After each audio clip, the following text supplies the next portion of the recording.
El Estado de Israel tiene un sinfín de lugares turísticos, los cuales tienen una historia milenaria. En esta ocasión, Enlace Judío te lleva hasta Masada. Y de la mano de Guido Goldberg, guía de turismo licenciado del Ministerio de Turismo del Estado de Israel, conoceremos esta hermosa fortaleza en la cima de una montaña y la épica historia que este lugar encierra. Hola Guido, ¿cómo estás? Qué gusto me da saludarte. Hola Nadia, ¿cómo están? Y bienvenidos aquí a Israel desde tan lejos. La verdad es que sí, la maravilla de la tecnología nos permite conectarnos a través de la distancia. Hoy para ti es de noche, estás en Israel, para nosotros apenas es la mañana en México y me parece padrísimo, Guido, el proyecto que vamos a iniciar el día de hoy. Vamos a ir al Estado de Israel de visita y lo vamos a hacer, espero, en varias ocasiones y vamos a ir visitando diferentes lugares. En esta ocasión nos vas a llevar a Masada, ¿cierto?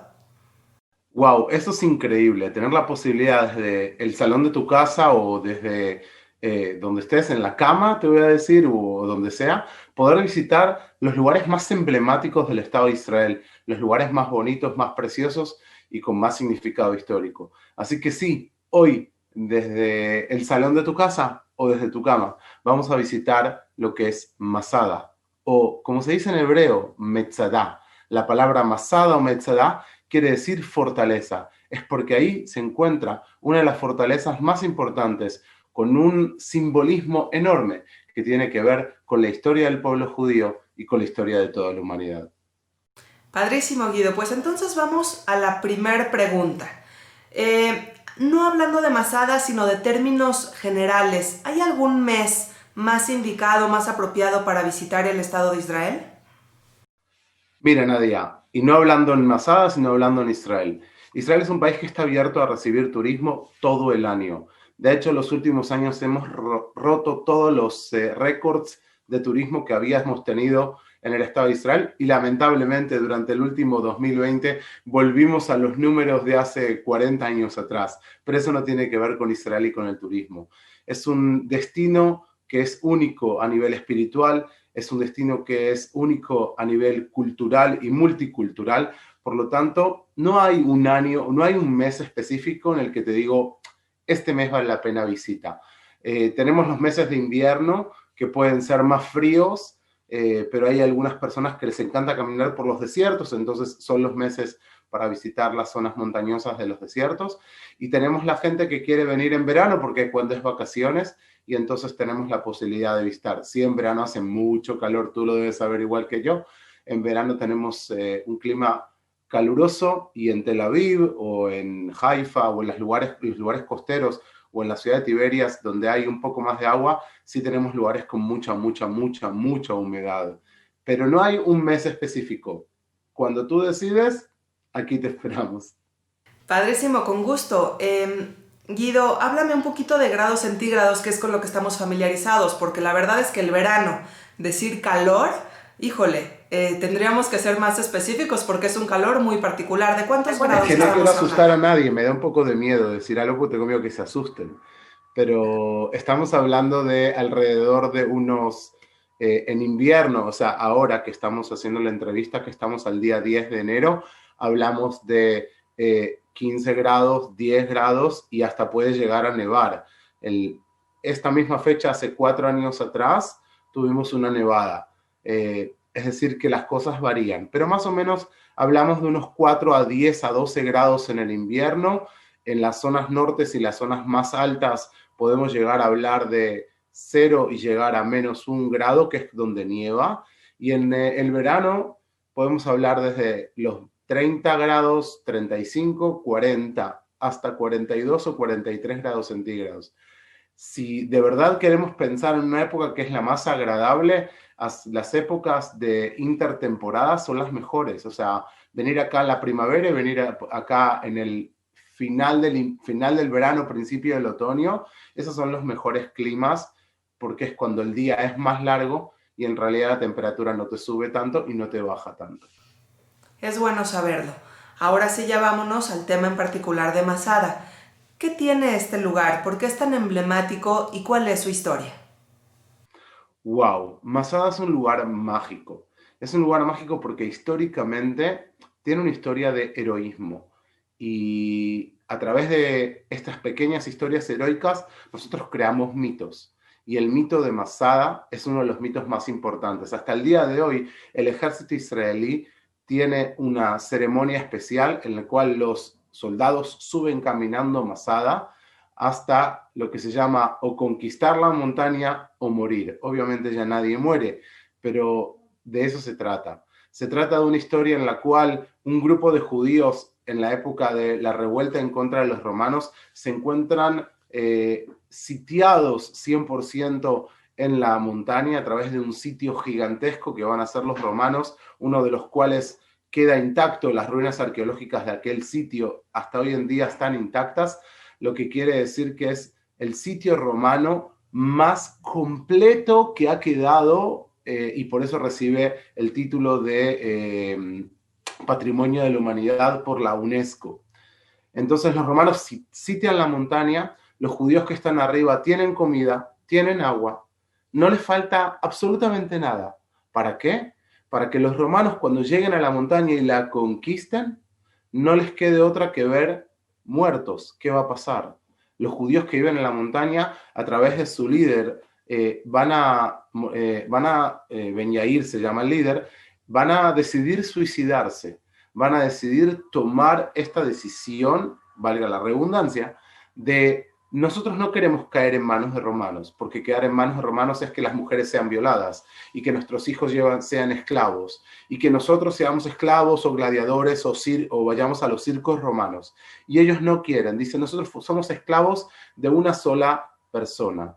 ¿De quién? De Dios. Somos esclavos de Dios y no queremos ser esclavos de nadie.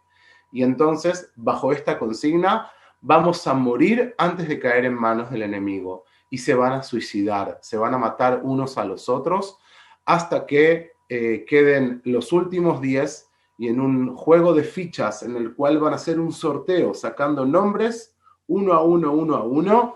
Esas fichas podemos encontrarlas en el Museo de Masada, abajo, antes de subir o después de haber visitado la montaña.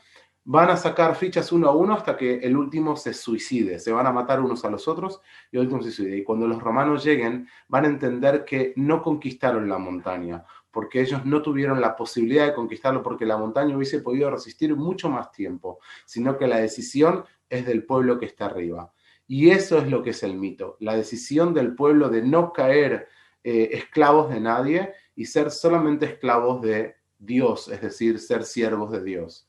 Y este mito que se crea en Masada a lo largo de la historia de que estamos hablando en el año 73 de la era común, es lo que va a transformarse en un mito de heroísmo judío moderno, porque los judíos vienen a crear el Estado de Israel después del Holocausto y después de, digamos, no ser los mejores luchadores o no haberse transformado en luchadores activos. Sí hay muchos ejemplos de lucha durante la Shoah y no es el tema del que estamos hablando ahora.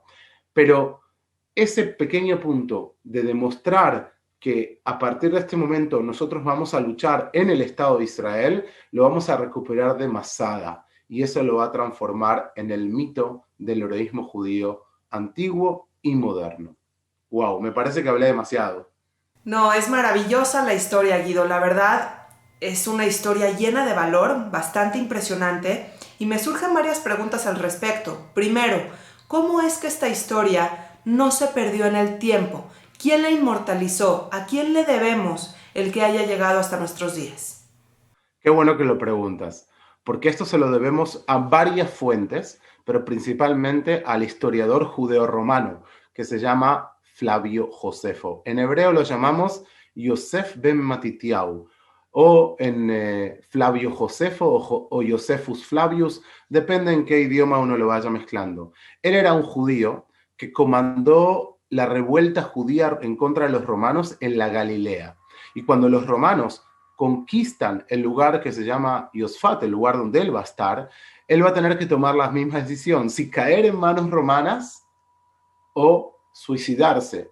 y va a lo mejor a incentivar el suicidio, pero él va a quedar en manos romanas y va a empezar a trabajar, digamos, de alguna manera para el ejército romano, y de esta manera él va a lograr escribir todo lo que acontece acá. A lo mejor lo va a hacer escrito, va a ser escrito desde el salón en su casa en Roma, o a lo mejor algunas cosas sí van a ser escritas in situ, pero la mayoría del texto, él es el que lo va a escribir. Hasta el propio discurso del líder de Masada, él se anima a escribir. Cuando yo estoy parado en la sinagoga de Masada, que hay una sinagoga, hay restos arqueológicos de una sinagoga, y agarro el discurso de Ben Yair y lo leo, la gente me dice, ¿y cómo tú tienes ese discurso? ¿Cómo nos llegó hasta nosotros? Nos llegó a través de Josefos Flavio, de Yosef ben Matitiao. La respuesta es que yo no sé si él escuchó las palabras, pero él seguro conocía cuál era el ambiente en esa época y cómo se vivía. Y esa sensación es la que transmiten esas palabras. Y me hablabas de otras fuentes. Eh, Hay pocas fuentes más en las cuales Masada es nombrada, pero principalmente es Josephus Flavius, el lugar donde tenemos.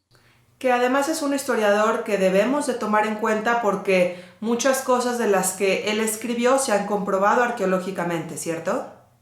Incluyendo muchas de las cosas de Masada, por supuesto. Estamos hablando de Jerusalén, Jerusalén, el templo de la ciudad de Jerusalén, el gran templo del pueblo judío que fue destruido en el año 70, las descripciones más exactas, que se comparan también con el Talmud, que se comparan también con restos arqueológicos, al final son comprobados. Una de las cosas que yo siempre digo, y el día que viajemos con ustedes a Jerusalén, seguramente lo vamos a poder comprobar, es que Josephus Flavius escribe, por ejemplo, las columnas del Beit HaMikdash eran tan grandes que necesitabas 3 personas para abrazarlas. Están en el medio de la ciudad vieja las columnas, uno puede ir a intentar abrazarlas y vas a necesitar 3 personas para poder abrazarlas. Es decir, sí hay forma de buscar cómo él nos dice las cosas y 100% tiene un nivel de exactitud que dices, wow, han pasado 2000 años y tenemos enfrente nuestro un texto que nos trae esto. ¡Qué maravilla! Ahora, Guido, platícanos de lo que podemos encontrar en la cima de esta montaña. Me comentabas que hay una sinagoga. En imágenes podemos ver ruinas de diferentes tipos. ¿Qué encontramos? ¿Qué había en este lugar? Primero y principal vamos a encontrar ruinas arqueológicas que van desde el tiempo de los hasmoneos, aquellos que son el primer país independiente después de la caída del reinado del rey Salomón y sus hijos. Es decir, los hasmoneos van a construir ahí se llama Jonatán, el hasmoneo va a construir ahí su fortaleza, en donde después el rey Herodes va a construir sus fortalezas. Es decir, hay varios palacios y fortalezas. Los judíos vivieron ahí, por lo tanto hay casas. Tenemos depósitos donde estaba guardada la comida. Yo les comentaba antes que Masada no cae por falta de comida. ¿Y dónde está la comida de Masada? Los depósitos. Vamos a ver grandes cisternas en donde se podía almacenar grandes aguas. Y como dije antes, el rey Herodes va a ser el gran constructor del pueblo judío o de la antigüedad del pueblo judío, con todo lo que tiene que ver con el rey Herodes, que es un personaje que deberíamos analizar en una entrevista completa, podríamos decir así. Pero el rey Herodes va a levantar, además de los castillos, un baño romano. Es como decirte un spa de hoy en día, en el cual hay un sistema en el que el agua va a estar fría, templada y caliente.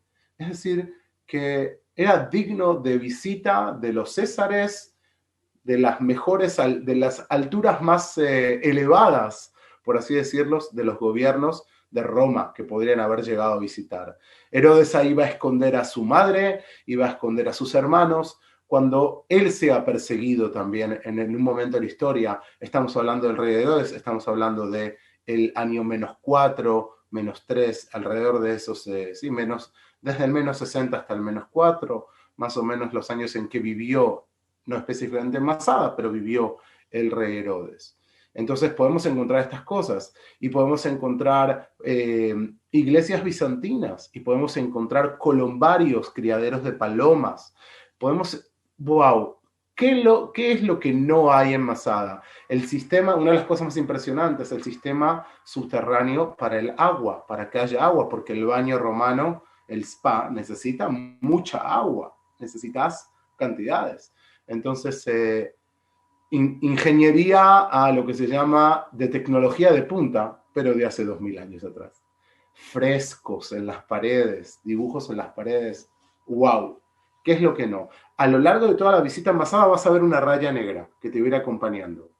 Esta raya negra marca la diferencia de los restos arqueológicos que fueron encontrados in situ, tal cual como estaban hace 2000 años, y lo que fue reconstruido, es decir, si vieron una piedra que se había caído, ¡pum!, lo que hicieron fue levantarla y ponerla en su lugar. Y todo lo que hay encima de esta raya negra son aquellas piedras que volvieron a ser puestas.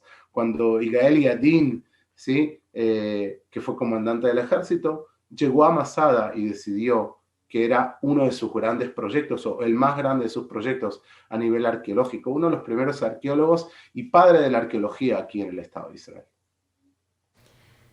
Guido, es impresionante todo lo que encierra este lugar y la verdad es que por eso es importante visitarlo con un guía turístico como tú, porque si una persona va por su propia cuenta, pues lo que va a ver va a ser un montón de ruinas arqueológicas y no le va a encontrar mucho sentido a todas estas piedras. Vale la pena verlo, lograr verlo de otro modo con las explicaciones de un guía preparado como tú, para entonces poder entender toda la dimensión de la importancia de Masada.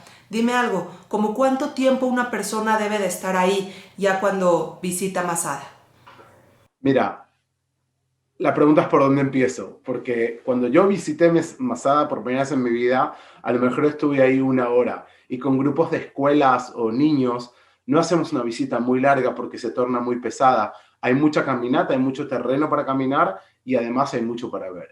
Pero yo considero que una buena visita a Masada, teniendo en cuenta que subimos en teleférico, y eso deberíamos hablarlo, cómo subir a Masada, es una visita que dura más o menos 2 horas sobre la montaña.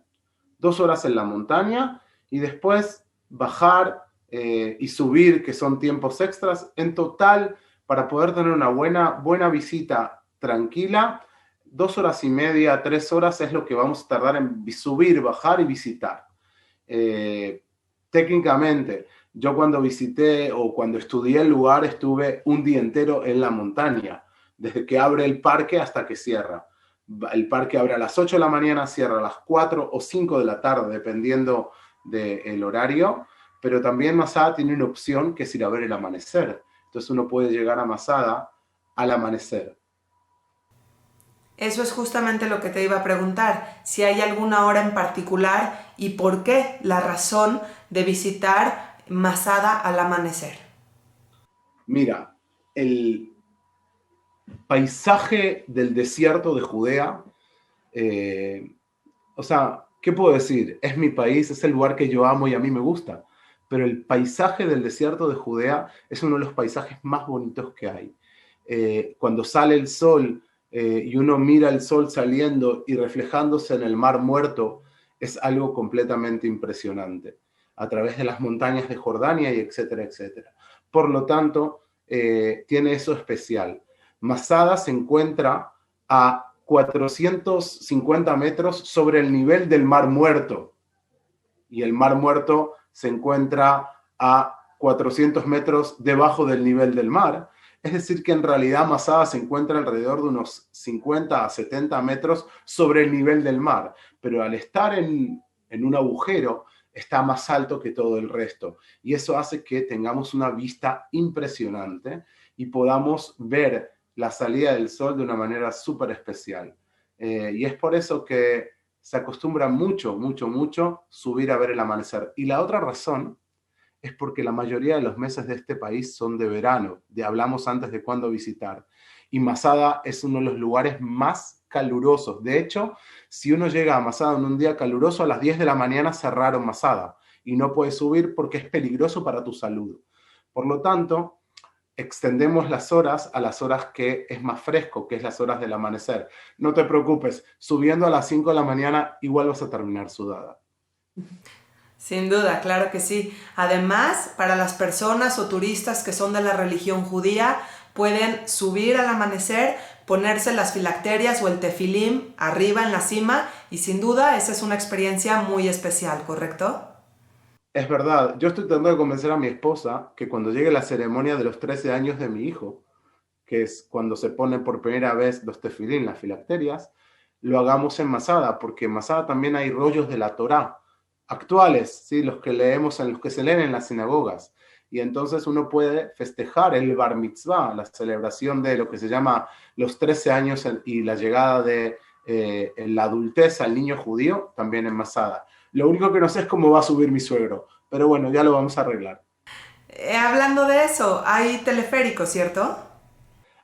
El teleférico funciona a partir de las 8 de la mañana. El que quiere subir antes de las 8 de la mañana tiene que hacerlo a través de a pie. Y para subir a pie tenemos dos opciones. Hay un camino largo y un camino corto. Ahora, no es que uno puede elegir a la mera hora por dónde subir, porque están a 1 hora de distancia de viaje uno del otro. Es decir, que si tú quieres subir por el camino corto, tienes que viajar desde, pongamos, Tel Aviv a Masada por un camino. Y si quieres subir por el camino largo, tienes que viajar de Tel Aviv a Masada por otro lado. Y si te equivocas, la diferencia entre uno y otro es 1 hora. Ahora vas a dejar tu coche abajo, por lo tanto tienes que subir y bajar por el mismo lugar. Si vas a querer visitar el Mar Muerto después de visitar Masada, vas a tener que subir por el camino largo o por el teleférico, que es el mismo lugar. Pero si no te importa y prefieres pasear por el desierto o después hacer unos 45 minutos a 1 hora de camino hasta el Mar Muerto, puedes hacerlo por el camino corto, a través de la Guido, ciudad de Arad. Sí. ¿cuánto tiempo dura el camino corto y cuánto tiempo dura el camino largo? Desde que dejas el coche hasta que te encuentras en la cima de la montaña, si vas por el camino corto, dependiendo de tu estado físico, vale la pena decirlo, es alrededor de unos 10 a 20 minutos, no más. Pero si vas por el camino largo, yo lo hice en mis mejores días en 34 minutos. Iba con un grupo de niños de 15 años que corrían y yo iba corriendo atrás de ellos. Así. Lo hice en 35 minutos. Pero yo creo que un tiempo normal de subida es alrededor de unos 40, 45 minutos y es una subida que es bastante pesada. Para bajar, hay muchos, es el mismo camino, pero al ser escalones, en algún momento te empiezan a temblar las piernas de los escalones porque hay que soportar y amortiguar cada uno de ellos.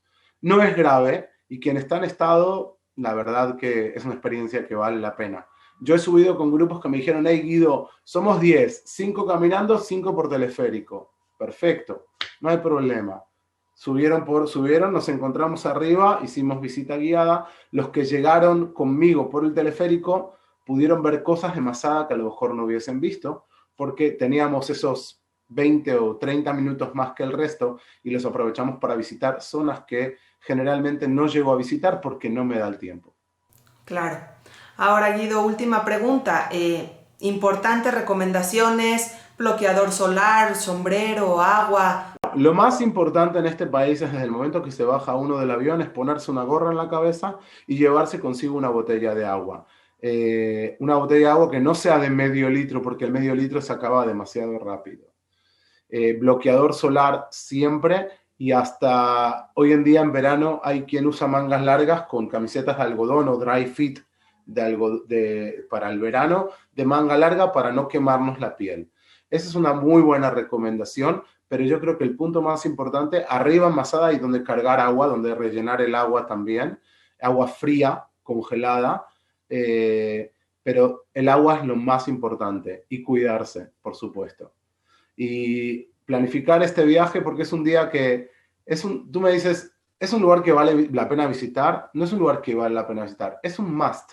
Hay cosas que uno viene a Israel y las visita o no las visita. O sea, no quiero ser malvado, pero si pasaste por cesárea o no pasaste por cesárea, es un lugar importante, muy importante, pero Masada es un must.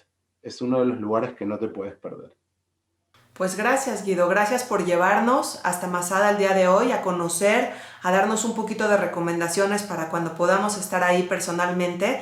Y espero que nos lleves a muchos otros lugares más del Estado de Israel, de la mano de esta tecnología, ayudándonos con imágenes y pasar como siempre un buen rato. ¿Te parece bien? Aquí estamos, vamos hacia adelante. Los espero entonces en nuestra próxima visita. Y Nadia, a ti te espero también en persona cuando se acabe esta pandemia. Claro que sí, Guido. Ahí estaré. Un beso, cuídate mucho. Hasta luego. Hasta luego.